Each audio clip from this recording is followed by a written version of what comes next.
모세의 장인이 그에게 이르되 네가 하는 것이 옳지 못하도다. 너와 또 너와 함께한 이 백성이 필경 기력이 쇠하리니 이 일이 내게 너무 중함이라. 네가 혼자 할 수 없으리라. 이제 내 말을 들으라. 내가 네게 방침을 가르치리니 하나님이 너와 함께 계실지로다. 너는 하나님 앞에서 그 백성을 위하여 그 사건들을 하나님께 가져오며 그들에게 율례와 법도를 가르쳐서 마땅히 갈 길과 할 일을 그들에게 보이고 너는 또 온 백성 가운데서 능력 있는 사람들 곧 하나님을 두려워하며 진실하며 불의한 이익을 미워하는 자를 살펴서 백성 위에 세워 천부장과 백부장과 50부장과 10부장을 삼아 그들이 때를 따라 백성을 재판하게 하라.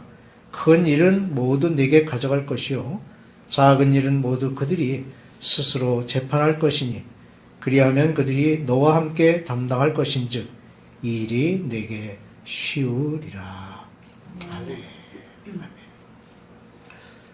모세가 애굽에서 바로를 만나 이스라엘 백성을 애굽에서 나오도록 10가지 재앙을 가지고 씨름을 하였고 출애굽하여 홍해와 마라를 지나 르비딤에 이르는 동안 모세는 줄곧 혼자였습니다.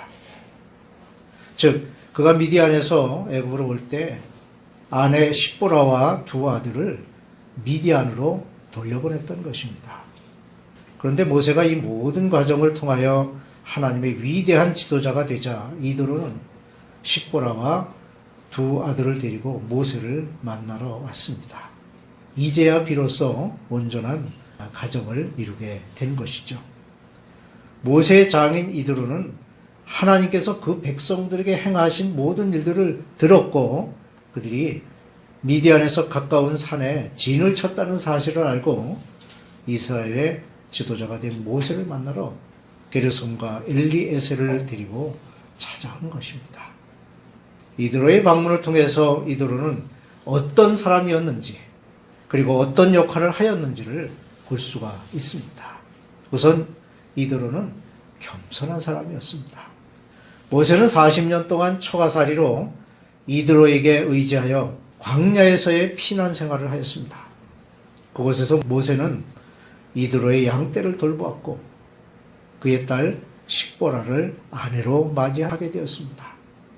이드로는 자기의 보살핌 속에서 40년을 보냈던 모세가 이제 이스라엘 민족의 위대한 지도자가 되었다는 사실에 겸손하게 자기가 들은 사실들에 대하여 하나님께서 행하신 그 역사를 직접 듣기 위하여 모세를 찾아온 것입니다. 이드로는 미디안의 제사장으로 이방인이었습니다. 그가 이방인으로서 이스라엘 백성에게 행하신 하나님의 역사를 들으려 했다는 것은 당시 이스라엘 백성들조차도 여호와의 말씀을 외면하며 탐욕과 유혹의 소리에 귀를 기울이고 있는 때에 모세를 통하여 하나님의 역사하심을 들으려 했다는 것은 오늘날 우리에게도 좋은 귀감이 되는 일이라 할 수 있습니다. 이들의 만남은 모세와 이드로가 사람들의 본이 되었다는 그런 사실을 보여줍니다. 하나는 예절의 본이 되었습니다. 모세와 이드로는 종교와 언어 그리고 생활 문화가 서로 달랐고 추구하는 사상과 이념도 달랐습니다.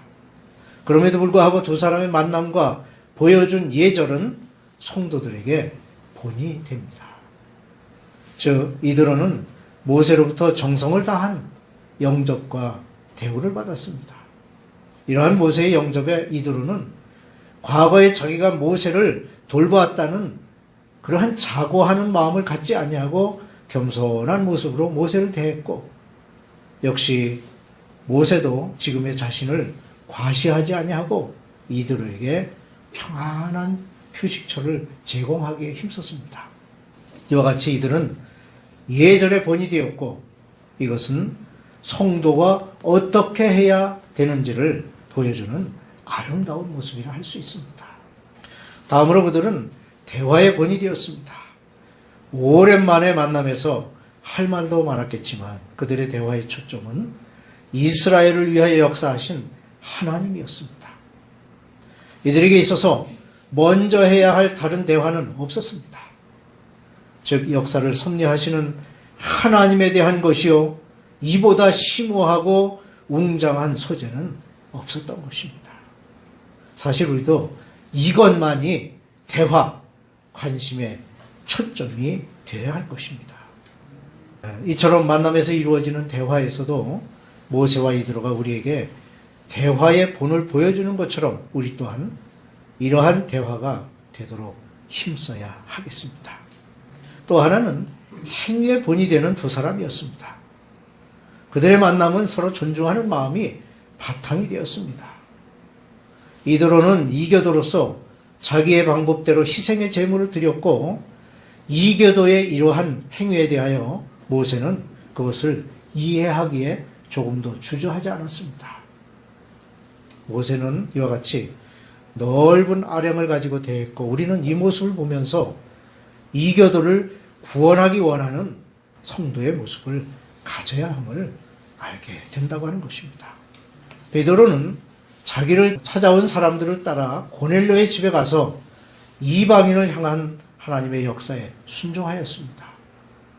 베드로가 입을 열어 말하되, 내가 참으로 하나님은 사람의 외모를 보지 아니하시고 각 나라 중 하나님을 경외하며 의를 행하는 사람은 다 받으시는 줄 깨달았도다고 사도행전 10장에서 고백하고 있습니다.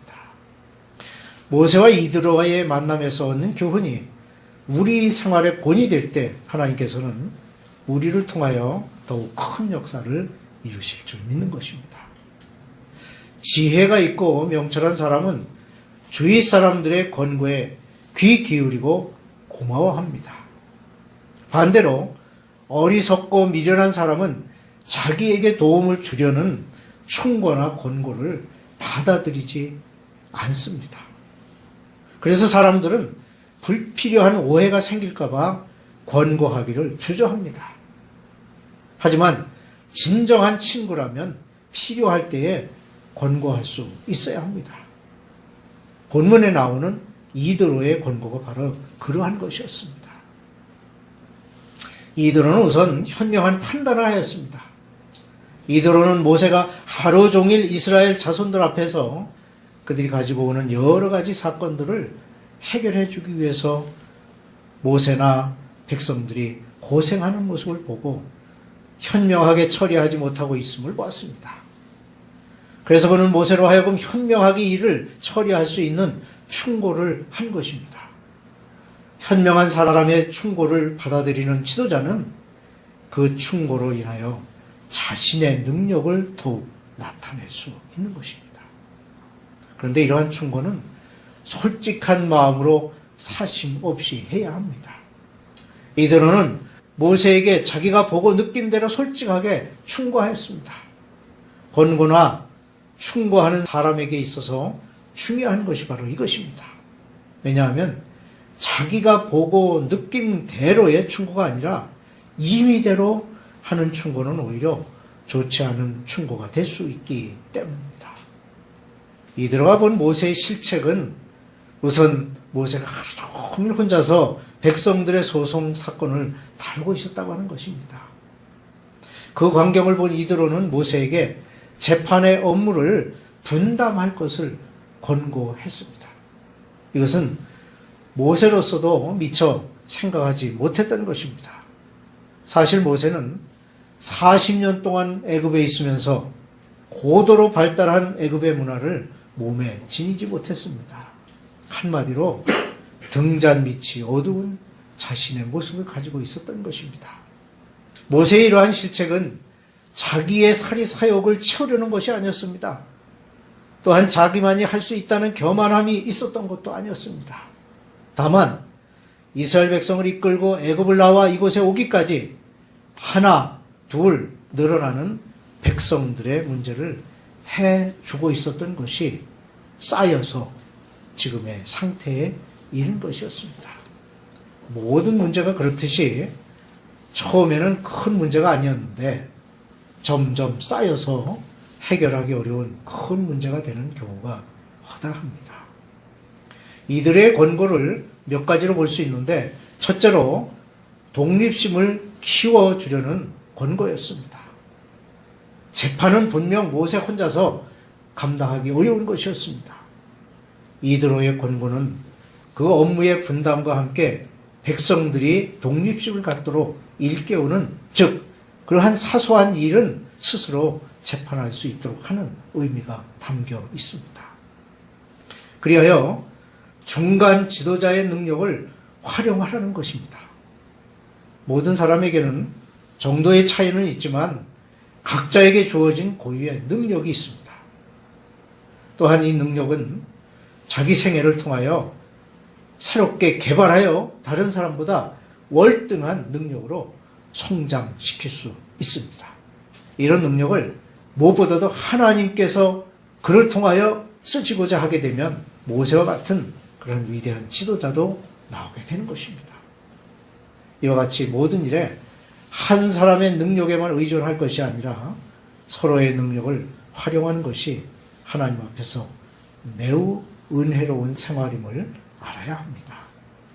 둘째로 능력을 더 많은 일에 활용하라는 권고였습니다. 세 겹줄은 쉽게 끊어지지 아니하느니라. 고 잠언 4장 12절은 가르칩니다. 한 사람의 과중한 업무는 곧 그로 하여금 쓰러지게 합니다. 그러나 여러 사람이 협력할 때에는 많은 일을 무리 없이 신속하게 처리할 수 있습니다. 모든 사람들의 능력은 동일하지 않습니다. 그러므로 각자의 능력을 활용하면 더 많은 일들을 아름답게 수행할 수 있습니다. 교회도 마찬가지죠.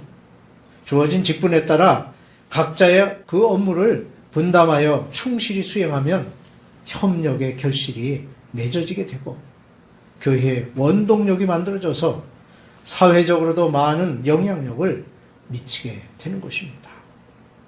셋째로 이드로의 권고는 지혜로웠습니다. 어리석은 사람은 흔히 권고를 비판으로 받아들인 경우가 많습니다. 그러나 우리는 모세와 같이 권고를 감사함으로 받아들이는 분별력이 있어야 합니다. 마찬가지로 권고하는 사람 역시 지혜로워야 합니다. 이 지혜로운 이드로의 권고와 같이 문제의 그 지적에 따른 대책이 제시되어야 현명한 권고가 되는 것입니다. 이드로의 권고는 모세로 하여금 그가 제시한 대책을 그대로 행하도록 하는 결과를 가져왔습니다. 문제 해결에 대책이 없는 권고는 비판이 될 수 있습니다. 비판을 하게 되면 관계가 깨어지고 사랑의 관계가 형성되지 못합니다. 그러므로 대책을 제시하는 권고는 서로를 결속하게 하고 보다 큰 힘을 만들게 됩니다. 이것이 바로 이드로의 권고인 것입니다.